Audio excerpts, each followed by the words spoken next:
भूख, growth, metabolism, ये सब कुछ और इससे भी बहुत ज़्यादा चीज़ें हमारे शरीर में केवल एक चीज़ कंट्रोल करता है, एक महत्वपूर्ण ग्लैंड हमारे दिमाग में, जो इतने सारे हार्मोन रिलीज करता है जो हमारे पूरे के पूरे शरीर की होम्योस्टेसिस को मेंटेन करने में बहुत ज़्यादा मदद करता है। मैंने आपको पिछले वीडियो में ये बता रखा है कि हार्मोन एक सिग्नलिंग मॉलिक्यूल है जिसके वजह से सेल आपस में बात कर पाते हैं। ये हमारे शरीर की भाषा की तरह होते हैं जिसे केवल सेल ही पढ़ पाते हैं। देखिए, हमारे दिमाग में मौजूद एक बहुत ही छोटा सा ग्लैंड होता है जिसका नाम है हाइपोथैलेमस। ये बहुत ही छोटा सा ग्लैंड है जो कि हमारे शरीर का मास्टर ऑफ मास्टर ग्लैंड है।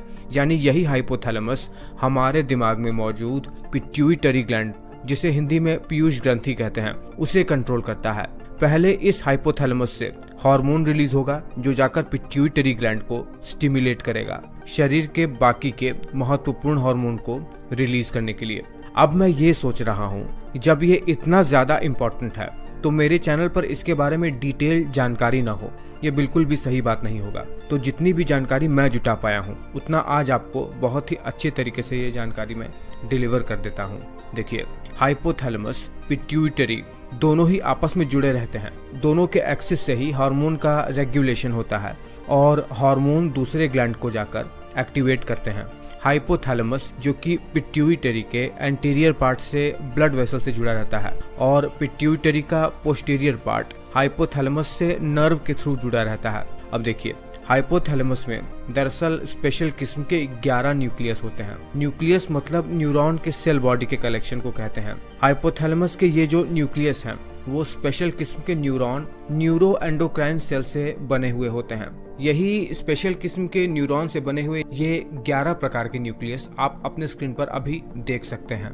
ये जो न्यूक्लियस हैं ये विभिन्न प्रकार के 9 हार्मोन को सिंथेसिस करते हैं और यही 9 हार्मोन हमारे पूरे के पूरे बॉडी को रेगुलेट और कंट्रोल करते हैं। ये 9 हार्मोन दरअसल पिट्यूटरी ग्लैंड पर जाते हैं और उन्हें स्टिमुलेट करते हैं अलग प्रकार के हार्मोन को रिलीज करने के लिए, जो दूसरे ग्लैंड पर जाकर स्पेसिफिक टाइप के हार्मोन को बनाने के लिए उन्हें एक्टिवेट करते हैं। चलिए एक एक करके उन सभी हार्मोन के बारे में जान लेते हैं और वो कैसे सिंथेसिस होते हैं इसके बारे में भी जान लेते हैं।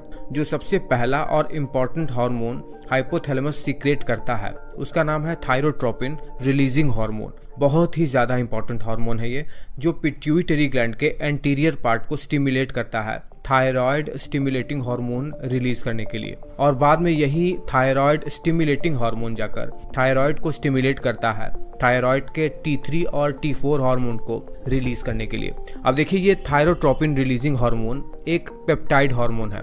पेप्टाइड यानी अमीनो एसिड के लॉन्ग चेन से बने हुए मॉलिक्यूल। जो भी हम भोजन खाएंगे प्रोटीन युक्त, पचने के बाद जब वो अमीनो एसिड में टूट जाएगा तो पचने के बाद यही अमीनो एसिड हमारे हाइपोथैलेमस के इस पैरावेंट्रिकुलर न्यूक्लियस पर जाएगा, जहां पर पर्वो सेल्युलरी न्यूरो सिक्रेटरी सेल्स इन अमीनो एसिड से थायरोट्रोपिन रिलीजिंग हार्मोन को सिंथेसाइज करेंगे और यहीं पर यह हार्मोन बन जाएगा।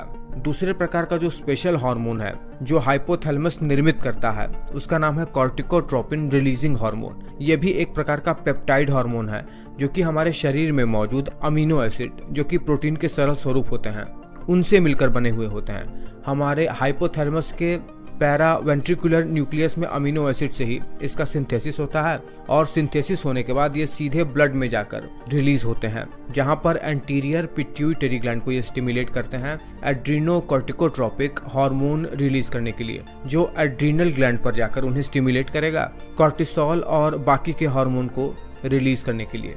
तीसरा जो सबसे ज्यादा इंपॉर्टेंट हार्मोन रिलीज करता है हाइपोथैलेमस वो होता है डोपामाइन, जो हमें प्लेजर की फीलिंग को महसूस करवाता है। साथ ही ये प्रोलैक्टिन हार्मोन के रिलीज को इनहिबिट भी करता है, यानी उन्हें ब्लड में रिलीज होने से रोकता है। डोपामाइन को हम ढंग से जानेंगे। अभी आप ये जानिए कि हाइपोथैलेमस के आर्क्यूएट न्यूक्लियस पर ये डोपामाइन का सिंथेसिस होता है और दरअसल ये एक एमाइन हार्मोन है जो कि मेनली अमीनो एसिड के शॉर्ट चेन मॉलिक्यूल से बने हुए होते हैं। हाइपोथैलेमस में सिंथेसिस होने वाला ये एकमात्र शॉर्ट चेन एमाइन हार्मोन है। आपको बता दें कि डोपामाइन एक न्यूरोट्रांसमीटर की तरह भी काम करता है और ब्रेन के बाकी हिस्सों में भी डोपामाइन का सिंथेसिस होता है। बाकी के न्यूरोट्रांसमीटर की तरह इसको भी समझने के लिए बहुत ज़्यादा टाइम चाहिए।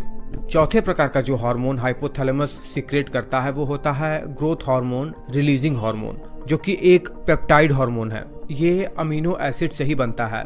ये हार्मोन हाइपोथैलेमस से निकलकर पिट्यूटरी को जाता है ग्रोथ हार्मोन को रिलीज करने के लिए। यानी ये पिट्यूटरी को स्टिमुलेट करेगा, तब कहीं जाकर ग्रोथ हार्मोन रिलीज होगा और तभी ग्रोथ हार्मोन से आगे जाकर हमें भूख भी लग जाएगा और शरीर में ग्रोथ भी होगा। हमारी हाइट भी इंक्रीज होती है इसी ग्रोथ हार्मोन की वजह से। और आपको बता दें कि ये growth hormone releasing hormone hypothalamus के आर्क्यूएट न्यूक्लियस पर सिंथेसिस होता है और एंटीरियर पिट्यूटरी पर स्टोर या उन्हें स्टिमुलेट करेगा ग्रोथ हार्मोन रिलीज करने के लिए। अब देखिए, जो पांचवें प्रकार का हार्मोन हाइपोथैलेमस से रिलीज करेगा वो होता है गोनाडोट्रोपिन रिलीजिंग हार्मोन। वो हार्मोन जो हमारे सेक्स ग्लैंड को डेवलप करने के लिए बहुत ज़्यादा इंपॉर्टेंट रोल प्ले करता है, चाहे फीमेल्स में मेंस्ट्रुअल साइकिल हो या पुरुषों में टेस्टिकल्स के डेवलपमेंट की बात हो। ये बहुत ज़्यादा इंपॉर्टेंट है। ये भी एक प्रकार का पेप्टाइड हार्मोन ही है, क्योंकि ये अमीनो एसिड से ही मिलकर बना हुआ होता है। अमीनो एसिड के लॉन्ग चेन से मिलकर ये बना हुआ होता है। और आपको बता दें कि ये इतना ज़्यादा इंपॉर्टेंट हार्मोन हमारे हाइपोथैलेमस के प्री ऑप्टिक एरिया में सिंथेसिस होता है। देखिए क्या होगा, जब ये पिट्यूटरी के एंटीरियर पार्ट को स्टिमुलेट करेगा तो पिट्यूटरी फॉलिकल स्टिमुलेटिंग हार्मोन को रिलीज करेगा, जो कि पीरियड्स में बहुत ज़्यादा इंपॉर्टेंट रोल प्ले करता है। और ल्यूटिनाइजिंग हार्मोन को ये पिट्यूटरी ही रिलीज करेगा इस गोनाडोट्रोपिन रिलीजिंग हार्मोन के स्टिमुलेशन से, जो कि फॉलिकल्स को ग्रो करने में बहुत ही ज़्यादा इंपॉर्टेंट रोल प्ले करते हैं। अब देखिए, जो छठा हार्मोन रिलीज करेगा हमारा हाइपोथैलेमस वो है सोमैटोस्टैटिन। सोमैटोस्टैटिन दरअसल एक इनहिबिटिंग हार्मोन है, जो कि थायराइड में जाकर थायराइड स्टिमुलेटिंग हार्मोन को इनहिबिट करेगा ताकि थायराइड हार्मोन ज़्यादा ना बने, और ग्रोथ हार्मोन को भी इनहिबिट करने का काम ये हार्मोन करेगा। हाइपोथैलेमस के पेरीवेंट्रिकुलर न्यूक्लियस में इस हार्मोन का सिंथेसिस होता है। अब देखिए, आप ये जान गए हैं कि हाइपोथैलेमस पिट्यूटरी के एंटीरियर पार्ट को स्टिमुलेट करके कौन कौन से हार्मोन रिलीज करवाता है। अब ये जान लेते हैं कि हाइपोथैलेमस पिट्यूटरी ग्लैंड के पोस्टीरियर पार्ट को स्टिमुलेट करके कौन कौन से हार्मोन रिलीज करवाता है। देखिए, हाइपोथैलेमस पिट्यूटरी के साथ एक्सिस बनाकर नर्व के थ्रू ऑक्सीटोसिन, वैसोप्रेसिन और न्यूरोटेंसिन जैसे हार्मोन रिलीज कराता है। ये बात ध्यान रखिएगा कि हाइपोथैलेमस पिट्यूटरी के साथ पोस्टीरियर पिट्यूटरी से नर्व फाइबर के थ्रू जुड़ा रहता है। ऑक्सीटोसिन सुप्रा ऑप्टिक न्यूक्लियस पर जाकर सिंथेसिस होता है हाइपोथैलेमस में, और ये ब्रेस्ट मिल्क और यूटेराइन कॉन्ट्रैक्शन में मदद करता है। हालांकि पिट्यूटरी को समझे बिना इसे समझना लगभग कठिन ही है। हम आगे के वीडियो में ये सब जानेंगे। वैसोप्रेसिन नाम का हार्मोन पैरावेंट्रिकुलर न्यूक्लियस और सुप्रा ऑप्टिक न्यूक्लियस पर सिंथेसिस होता है और ये किडनी में यूरिन फिल्टर में मदद करता है। न्यूरोटेंसिन नाम का हार्मोन भी हमारे हाइपोथैलेमस में सिंथेसिस होता है।